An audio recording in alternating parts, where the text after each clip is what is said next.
Halo semuanya, perkenalkan sebelumnya nama saya Nathan Epiberta dari Universitas Multimedia Nusantara. Pada video kali ini saya akan membahas mengenai hak kekayaan intelektual atau HKI, serta dua kasus yang menarik yaitu dugaan plagiasi desain tas karya Peggy Hartanto dan sengketa merek Denza antara BYD dan PT Workas Nusantara Abadi. Kena prank, aku belum bakal masuk ke kasusnya. Aku bakalan jelasin dulu nih, HKI ada banyak macamnya loh.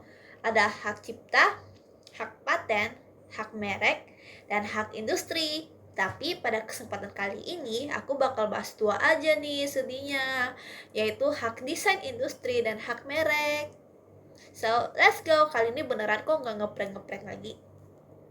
Hak desain industri merupakan salah satu bentuk perlindungan dalam hak kekayaan intelektual atau HKI yang melindungi tampilan visual dan aspek estetika suatu produk. Lalu, apa aja sih yang dilindungi?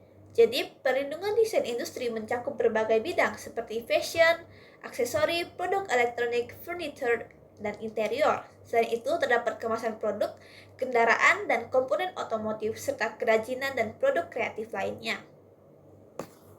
Jadi menurut kalian dari dua kasus ini yang mana sih yang masuk ke desain industri? Yang ini atau yang ini? Bagi kalian yang jawab kasus BYD dan Denza, selamat, kalian salah. Jadi, kasus Peggy Hartanto merupakan salah satu kasus dari hak desain industri. Next, kita bakalan cari tahu nih kronologinya.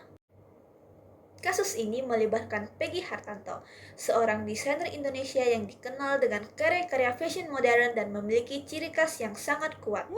Salah satu produknya yang terkenal adalah Love Bag, yaitu tas berbentuk hati yang unik dan menjadi identitas desainnya.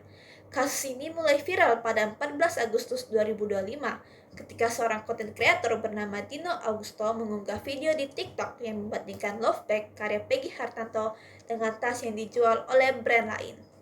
Dalam video tersebut terlihat bahwa bentuk, ukuran, desain tali, hingga detail visual kedua tas sangat-sangat mirip. Banyak netizen menilai bahwa kemiripan tersebut bukan lagi sekedar inspirasi, melainkan sudah mengarah pada tindakan plagiasi. Tapi yang nyebelinnya itu hingga saat ini belum terdapat informasi publik yang menunjukkan adanya keputusan pengadilan atau sanksi pidana terhadap pihak yang diduga meniru desain tersebut. Jadi gitu guys, tapi kalian tahu gak sih perlindungan desain industri di Indonesia diatur dalam Undang-Undang Dasar apa aja? Jadi, perlindungan desain industri di Indonesia diatur dalam Undang-Undang Nomor 31 Tahun 2000 tentang Desain Industri pada pasal 1, 2, 5, dan 9. Apabila terjadi pelanggaran, pemegang hak dapat menempuh jalur perdata maupun pidana yang diatur pada pasal 46 ayat 1 dan pasal 46 ayat 2. Untuk sanksi pidana diatur dalam pasal 54 ayat 1. Jadi gitu guys kronologinya beserta undang-undang dasarnya. Kalian udah ngerti belum tentang hak desain industri ini? Jadi berikutnya kita bakalan ke hak merek. Setelah kita membahas hak desain industri tadi, kini kita akan beralih ke hak merek ya teman-teman. Hak merek ini berfungsi melindungi identitas dan reputasi suatu produk atau jasa di pasar. Merek menjadi pembeda antara produk atau jasa yang ditawarkan oleh pihak dengan pihak lainnya. Selain sebagai identitas, merek juga mencerminkan kualitas, reputasi, dan kepercayaan konsumen terhadap suatu produk. Hak merek juga memiliki hubungan yang erat dengan sistem waralaba atau franchise. Melalui lisensi, pemilik merek dapat memberikan hak penggunaan nama, logo, dan identitas bisnis kepada pihak lain. Oleh karena itu, merek yang kuat dapat menjadi aset ekonomi yang sangat-sangat bernilai. Jadi, tanpa berlama-lama lagi, kita langsung masuk aja ke kasusnya ya.